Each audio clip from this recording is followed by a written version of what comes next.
Party ఫిరాయింపు నోటీసులపై సమాధానాలు ఇచ్చిన 8 మంది ఎమ్మెల్యేల వివరణలపై తమ అభ్యంతరాలను అఫిడవిట్ రూపంలో అందజేయాలని ఫిర్యాదు చేసిన సంబంధిత బీఆర్ఎస్ ఎమ్మెల్యేలకు శాసనసభ కార్యదర్శి వి నరసింహాచార్యులు మరోసారి లేఖలు పంపించారు. బ్రేకింగ్లో చూస్తున్నాం. స్పీకర్ విచారణలో భాగంగా నోటీసులు స్వీకరించిన ఎమ్మెల్యేలు ఫిర్యాదు చేసిన ఎమ్మెల్యేల వాదనలు ఉంటాయి కాబట్టి తదుపరి విచారణ కోసం లీగల్ ఫార్మాట్లో అభ్యంతరాలు ఇవ్వాలని ఆ లేఖలో పేర్కొన్నారు. లేఖ అందిన 3 రోజుల్లోగా సమాధానం చెప్పాలని గడువు విధించారు.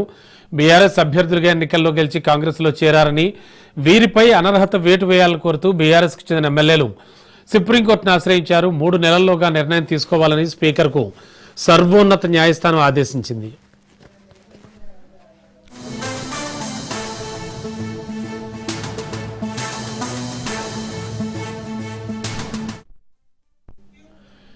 సభాపతి వీరి నుంచి వివరణ కోరుతూ నోటీసులు జారీ చేయక తాకీదులు అందుకున్న 10 మంది ఎమ్మెల్యేలు Gadwal MLA Bandla Krishnamohan Reddy, Serilingampally MLA Arekapudi Gandhi, Jagtial MLA Sanjay, Patancheru MLA Gudem Mahipal Reddy, Banswada MLA Pocharam Srinivasa Reddy, Rajendranagar MLA Prakash Goud, Chevella MLA Kale Yadaiah, Bhadrachalam MLA Tellam వెంకట్రావులు స్పీకర్ గడ్డం ప్రసాద్ కుమార్కు లిఖితపూర్వకంగా సమాధానాలు ఇచ్చారు. వీళ్లతో పాటు నోటీసులు స్వీకరించిన station Ghanpur MLA కడిం Srihari, Khairatabad MLA దానం నాగేంద్ర మాత్రం ఇంకా సమాధానాలు ఇవ్వలేదని తెలుస్తోంది.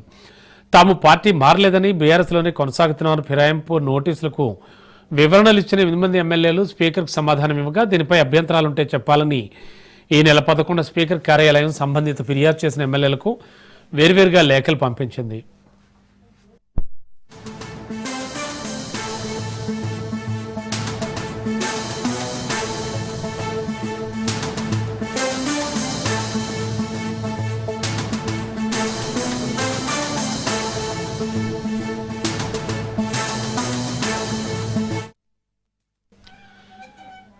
న్యాయ సమీక్షకు అనువైన రీతిలో తాజాగా అఫిడవిట్ రూపంలో అభ్యంతరాలు, ఆధారాలను తిరిగి పంపించాలని ఎమ్మెల్యేలకు బీఆర్ఎస్ స్పీకర్ కార్యాలయం లేఖలు రాసింది.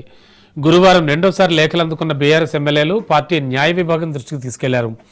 అంతకుముందు ఇవ్వలేకపోయిన అరకిపూడి గాంధీ, ప్రకాష్ గౌడ్పై అభ్యంతరాలు, ఆధారాలను కూడా కలుపుకుని ఈ దఫా మొత్తం 8 మందిపై న్యాయ సమీక్షకు అనుగుణంగా ఆధారాలు సమర్పించేందుకు బీఆర్ఎస్ ఏర్పాట్లు చేస్తోంది.